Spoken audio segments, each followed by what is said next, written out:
कक्षा दसम में पिछली वीडियो में जो आपने पढ़ा था वो पढ़ा था विद्युत और चुंबक का मिला जुला प्रभाव। और मिला जुला प्रभाव ये था कि जब किसी धारावाही चालक को चुंबकीय क्षेत्र में रखा जाता था तो उस पर एक बल काम करने लगता था, और उसी संदर्भ में उस बल की दिशा के संदर्भ में आपने फ्लेमिंग का बाएं हाथ का नियम भी पढ़ा था। अब बात यह है क्या कि वैज्ञानिकों के मन में ये विचार आया कि जहाँ विद्युत धारावाही चालक होता है कोई, उस धारावाही चालक के चारों ओर चुंबकीय क्षेत्र स्थापित हो जाता है, चुंबकीय क्षेत्र पैदा हो जाता है, तो ऐसे ही चुंबकीय क्षेत्र से विद्युत पैदा क्यों नहीं हो सकती, इस पर विचार चलने लगा। तो इस संदर्भ में हमारा जो आरंभ करेंगे वो यहाँ से करेंगे। सबसे पहले चुंबकीय फ्लक्स को जानना जरूरी है कि चुंबकीय फ्लक्स क्या है।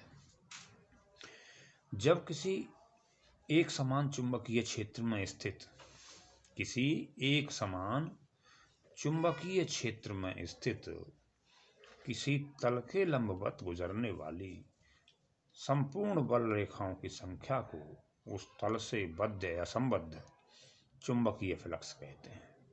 यानी ये मानकर चलाओ कि हमने जब चुंबक बनाकर दिखाई थी बोर्ड पर, तो उसके दोनों सिरों से चुंबकीय बल रेखाएं दिखाई थी जो उत्तरी ध्रुव से दक्षिणी ध्रुव की ओर जा रही थी। तो किसी तल के लंबवत गुजरने वाली संपूर्ण बल रेखाओं की संख्या को हम क्या कहेंगे, चुंबकीय फ्लक्स बोलते हैं इसे। और इसे फाई से प्रदर्शित करते हैं। किससे डिनोट करते हैं? फाई से। यदि चुंबकीय क्षेत्र की दिशा के लंबवत कोई तल जिसका क्षेत्रफल मान लीजिए a है तथा चुंबकीय क्षेत्र का परिमाण b है, यानी चुंबकीय क्षेत्र का जो परिमाण है वो क्या है, b है, और तल जिसके लंबवत गुजरने वाली बल रेखाओं की संख्या की हम बात कर रहे हैं उसका क्षेत्रफल a है, तो इस तल से गुजरने वाला चुंबकीय फ्लक्स जो होगा उसका सूत्र होगा फाई बराबर बी ए। ठीक है साहब। अब मान लीजिए ये चुंबकीय बल रेखाएं यहाँ से इस तरह से गुजर रही हैं और ये आपका तल है नहीं, तो ए हो गया, इसकी लंबाई गुणा चौड़ाई क्षेत्रफल हो जाएगा ए, है नहीं, और चुंबकीय क्षेत्र का जो परिमाण है वो कितना है, बी है, तो फाई इक्वल टू बी है। अब दूसरी पॉसिबिलिटी ये है कि लंबवत ना रखकर किसी कोण थीटा पर रखा जाए, तो यानी कि चुंबकीय बल रेखा और ये तल लंबवत ना होकर थीटा कोण पर है इस बार। जब थीटा कोण पर होगी तो इसका सूत्र हो जाएगा फाई बराबर बी ए कॉस थीटा, यानी चुंबकीय क्षेत्र बी तल के लंबवत न होकर तल से खींचे गए लंब के थीटा कोण पर है नहीं, चुंबकीय फ्लक्स क्या हो जाएगा, फाई बराबर बी ए कॉस थीटा। तो एमकेएस प्रणाली में चुंबकीय फ्लक्स का मात्रक क्या होता है इसे ध्यान से याद रखें। इसे बोलते हैं वेबर अथवा न्यूटन मीटर प्रति एम्पियर। ठीक है साहब, ये चुंबकीय फ्लक्स का मात्रक है, और चुंबकीय फ्लक्स का मात्रक वेबर या न्यूटन मीटर पर एम्पियर, और चुंबकीय क्षेत्र का जो मात्रक है वो वेबर पर मीटर स्क्वायर हो जाएगा, है नहीं।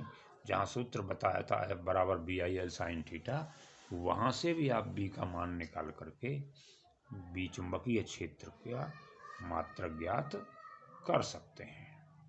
तो ये है फ्लक्स। तो फ्लक्स का सूत्र क्या हुआ, फाई बराबर बी ए, है नहीं, हाँ जी, क्योंकि डब्बे रखा है हमने कोण को लंबवत रखा है तल के, चुंबकीय बल रेखाएं लंबवत गुजर रही हैं, तो बी ए कॉस 90 हो जाएगा, और कॉस 90 का मान क्या होता है, कॉस 90 का मान क्या हो जाता है, 0, कॉस 0 क्या हो जाता है, 1 हो जाता है। तो यहाँ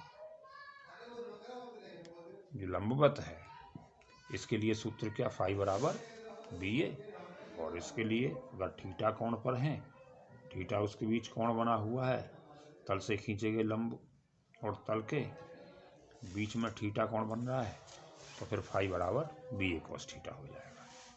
अब अब चुंबकीय प्रेरण का, विद्युत चुंबकीय प्रेरण का प्रायोगिक प्रदर्शन है। अब इसमें जो मैं बात कर रहा था, तो वैज्ञानिकों के मन में ये विचार आया कि भाई जहाँ धारावाही चालक के चारों ओर चुंबकीय क्षेत्र उत्पन्न हो जाता है, वहीं पर विद्युत क्षेत्र चुंबक के आसपास पैदा क्यों नहीं होता है। तो इसमें प्रायोगिक सत्यापन करने शुरू कर दिए। इस प्रयोग के लिए फैराडे ने बहुत सारे प्रयोग किए। फैराडे ने तारों की एक कुंडली बनाई और उस परिपथ में एक गैल्वेनोमीटर लगाया। एक छड़ चुंबक को उसके पास लाकर प्रयोग किए। चुंबक के उत्तरी ध्रुव को कुंडली के समीप लाया तो धारा मापी में एक क्षणिक विक्षेप एक दिशा में होता है। यानी बहुत आसपास चुंबक को उसने घुमाया। अंतिम में क्या हुआ कि उसने चुंबक को जब फेंक करके मारा, तुरंत गैल्वेनोमीटर में विक्षेप आ गया, उसकी सुई हिल गई। और सुई हिलने का मतलब है वो करंट की प्रेजेंटेशन है, तो वहाँ पर करंट उत्पन्न हो गया। तो इसका मतलब ये हुआ कि चुंबक के उत्तरी ध्रुव को कुंडली के जब पास में लाया गया तो धारा मापी में एक क्षणिक विक्षेप एक दिशा में होता है।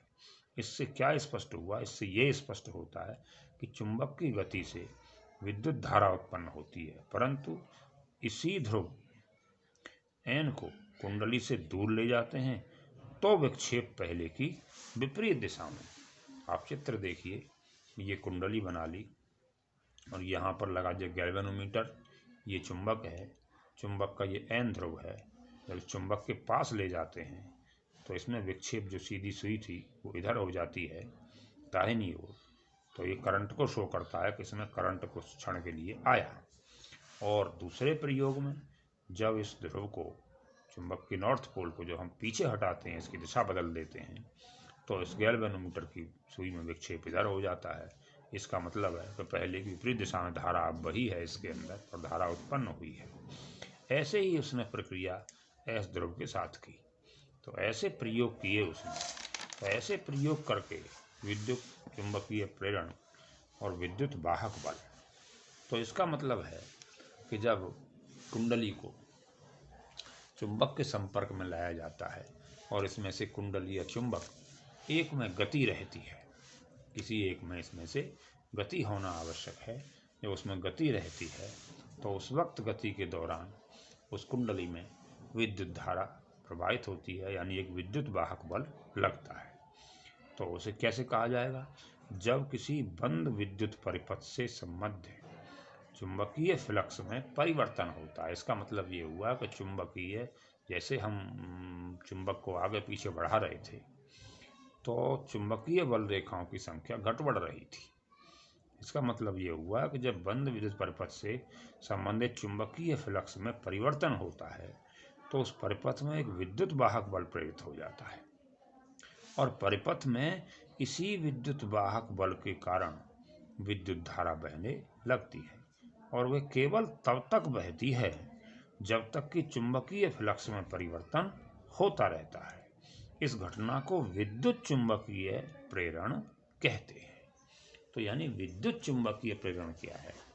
विद्युत चुंबकीय प्रेरण ये है कि बंद विद्युत परिपथ से संबद्ध है चुंबकीय फ्लक्स में परिवर्तन होता है तो परिपथ में एक विद्युत वाहक बल उत्पन्न होता है और परिणाम स्वरूप उसमें धारा बहने लगती है।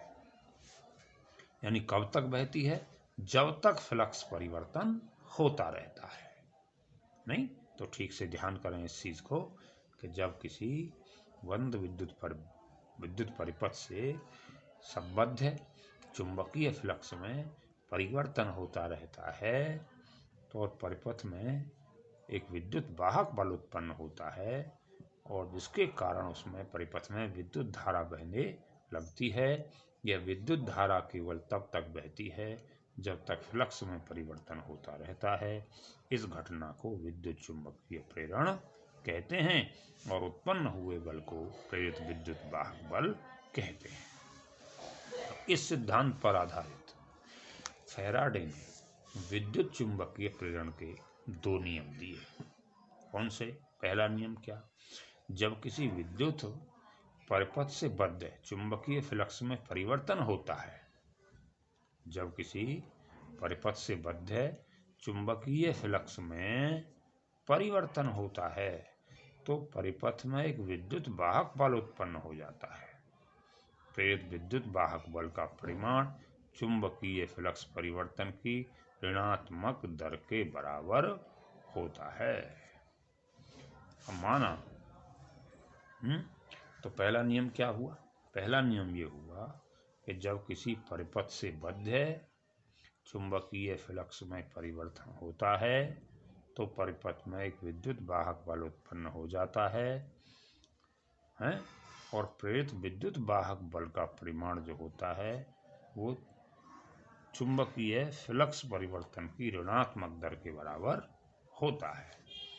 अब माना किसी समय परिपथ से गुजरने वाले चुंबकीय फ्लक्स का मान है φ1 और डेल्टा सी टी यानी छोटा समय है, एक सूक्ष्म समय अंतराल के पश्चात इनकी जो है फ्लक्स का मान हो जाता है कितना? φ2 हो जाता है। तो परिपथ में प्रेरित विद्युत वाहक बल इलेक्ट्रोमैग्नेटिक फोर्स ईएमएफ कहेंगे, इसे इसे डिनोट करेंगे E = -φ2 - φ1 अपॉन डेल्टा टी, यानी कि फ्लक्स परिवर्तन की ऋणात्मक दर। ये क्या है? विद्युत वाहक बल बराबर क्या है? फ्लक्स परिवर्तन की ऋणात्मक दर। इसका मतलब ये हुआ कि विद्युत वाहक बल फ्लक्स परिवर्तन की ऋणात्मक दर के बराबर होता है। ये है फैराडे का विद्युत चुंबकीय प्रेरण संबंधी प्रथम नियम। और यदि कुंडली में फेरों की संख्या n है तो E बराबर -n delta phi upon delta T हो जाएगा। इसे ध्यान रखें। फैराडे का दूसरा नियम, इस नियम के अनुसार किसी परिपथ में प्रेरित धारा की दिशा सदैव ऐसी होती है कि वह उस कारण का विरोध करती है जिससे वह स्वयं उत्पन्न हुई है। किसी परिपथ में प्रेरित धारा की दिशा ऐसी होती है, कैसी होती है कि वह हमेशा उस कारण का विरोध करती है जिससे वह उत्पन्न हुई है। ये है फैराडे का दूसरा नियम। अब तक तो हमने पिछले वीडियो में जो आपने देखा उसमें ये देखा कि विद्युत और चुंबक के मिले जुले प्रभाव से हमने विद्युत मोटर का रिसर्च कर लिया। अब फैराडे ने जो नियम दिए वो दिए कैसे कि चुंबक के प्रयोग से ही, नहीं, एक कुंडली रखी है, करंट उसमें नहीं है, लेकिन चुंबक के प्रयोग से ही करंट उसमें पैदा हो गया, नहीं, और उसके संदर्भ में दो नियम दे दिए। इसमें फ्लेमिंग का दाएं हाथ का नियम लगेगा। कैसे? इस नियम के अनुसार क्या है? एक तो इस नियम की बात यह है कि इससे प्रेरित विद्युत धारा की दिशा ज्ञात की जाती है। वहाँ तो हम बल ज्ञात कर रहे थे और यहाँ क्या ज्ञात कर रहे हैं? प्रेरित धारा की दिशा। यदि दाएं हाथ का अंगूठा और उसके पास वाली तर्जनी उंगली और मध्यमा उंगली, वही तीन उंगली वहाँ थी, वो परस्पर एक दूसरे के लंबवत फैलाएं, इस पुराने में था, इसी प्रकार से है। और इस प्रकार रखें कि तर्जनी उंगली चुंबकीय क्षेत्र की दिशा में, तर्जनी उंगली चुंबकीय क्षेत्र की दिशा में और अंगूठा चालक की गति की दिशा में हो, अंगूठा चालक की गति की दिशा में हो, तो मध्यमा उंगली चालक में धारा की दिशा बताएगी। तो चुंबकीय क्षेत्र की दिशा में कौन सी उंगली है? तर्जनी उंगली है नहीं? और चालक की गति की दिशा में क्या है? हमारा अंगूठा है। तो प्रेरित धारा की दिशा ये मध्यमा उंगली बताएगी। ये है फ्लेमिंग का दाएं हाथ का नियम। इस दाएं हाथ का नियम का परिणाम क्या निकल करके आया? इसका परिणाम ये निकल करके आया कि इससे हमने पैदा कर लिया जनरेटर। उससे क्या पैदा किया हमने? मोटर। तो जनरेटर को हम क्या बोलते हैं हिंदी में? जनित्र। जनित्र है नहीं? जननी है। तो जनित्र क्या है? विद्युत जनित्र एक ऐसा यंत्र है जो यांत्रिक ऊर्जा को विद्युत ऊर्जा में बदल देता है। यानी मोटर का विपरीत, वहाँ विद्युत ऊर्जा यांत्रिक ऊर्जा में बदल रही थी, यहाँ यांत्रिक ऊर्जा बदल रही है विद्युत ऊर्जा में। तो फैराडे के विद्युत चुंबकीय प्रेरण के सिद्धांत पर क्या काम करता है? जनरेटर काम करता है नहीं? और जो चुंबकीय क्षेत्र में धारावाही चालक रखा गया था उसके सिद्धांत पर काम कौन कर रही थी? मोटर काम कर रही थी। अब इसमें क्या है, रचना लगभग जो हमारी उसकी थी वही है, वही N और S चुंबक के दो ध्रुव हैं, शक्तिशाली चुंबक है, और वही ABCD एक कुंडली है। और फर्क केवल कहाँ आएगा? फर्क केवल वहाँ आएगा कि वहाँ पर तो हमने एक रिंग लगा रखी थी, सिरे कटे हुए थे। यहाँ पर हमने सर्पी वलय लगा रखे हैं, इन्हें सर्पी वलय बोलते हैं। वही कार्बन ब्रुश रहेंगे। इसमें क्या होगा कि इसे घुमाया जाएगा, है ना? जब ये घुमाया जाएगा तो फिर क्या होगा? फ्लक्स परिवर्तन होगा। तो फ्लक्स परिवर्तन होगा, तुरंत जो है विद्युत धारा पैदा होगी, और विद्युत धारा पैदा होगी तो यहाँ पर ये जुड़ा हुआ है सर्किट परिपथ, यहाँ पर ये बल्ब लगा हुआ है, और तुरंत ये बल्ब जल जाएगा। तो जनरेटर या मोटर दोनों की कार्यविधि और दोनों की रचना, इसे ठीक से याद करें, है नहीं? और अंतर रचना में कहाँ है? आर्मेचर वही है, क्षेत्र चुंबक वही हैं, यहाँ सर्पी वलय हो गया है। ठीक है, ब्रुश वो रहते ही रहते हैं, उसमें कोई अंतर नहीं है। बस थोड़ा सा अंतर कहाँ है? यहाँ रचना में थोड़ा सा अंतर है, इसे ध्यान रखें। उसके बाद कार्यविधि बता ही रहा था मैं आपको। जैसे ही आप घुमाते हैं इसको, है नहीं, तो घुमाने पर ये चुंबकीय क्षेत्र की दिशा हो गई, यहाँ चुंबक हो गई, उनमें फ्लक्स परिवर्तन होगा, फ्लक्स परिवर्तन करंट पैदा होगा, तो करंट यहाँ पर आ जाएगा दोनों सिरे में। करंट पैदा होते ही यहाँ पर विद्युत का बल्ब जल जाएगा। और इसकी कार्यविधि को ठीक से याद करना है नहीं भाई। कुंडली मान लो ABCD दिशा में दक्षिणावर्त घूम रही है, इससे भुजा CD नीचे जा रही है, CD नीचे और AB किधर जा रही है? ऊपर जा रही है। तो फ्लेमिंग के दाएं हाथ के नियम के अनुसार विद्युत धारा S2 से होकर जाएगी, है, तथा S1 से होकर वापस आएगी। S2 से होकर जाएगी और S1 से वापस आएगी। ठीक है साहब। और आधे चक्कर के बाद फिर क्या होगा? AB नीचे पहुंच जाएगा, CD ऊपर पहुंच जाएगा, तब धारा की दिशा बदल जाएगी। इस प्रकार की धारा को प्रत्यावर्ती धारा कहते हैं। जब आधे चक्कर के बाद दिशा बदल जाती है धारा की, तो प्रत्यावर्ती धारा। इसका मतलब यह धारा ही दो प्रकार की है, एक तो होती है दिष्ट धारा और एक होती है प्रत्यावर्ती धारा, है नहीं? हमारा जो बल्ब है, इस बल्ब में जो विद्युत का करंट आता है ये प्रत्यावर्ती धारा है, और जो बिजली हम यहाँ से पैदा करते हैं बैटरी वाली, इसे बोलते हैं दिष्ट धारा, DC करंट उसे बोलते हैं, ऑल्टरनेटिव करंट, AC करंट। ठीक है, इन दोनों को ध्यान रखें। प्रत्यावर्ती धारा में होता क्या है कि प्रत्येक 1/100 सेकंड के पश्चात इसकी दिशा बदल जाती है। इसकी आवृत्ति कितनी होती है? 50 हर्ट्ज होती है। इसे बोलते हैं प्रत्यावर्ती धारा। ठीक से इसे याद करें।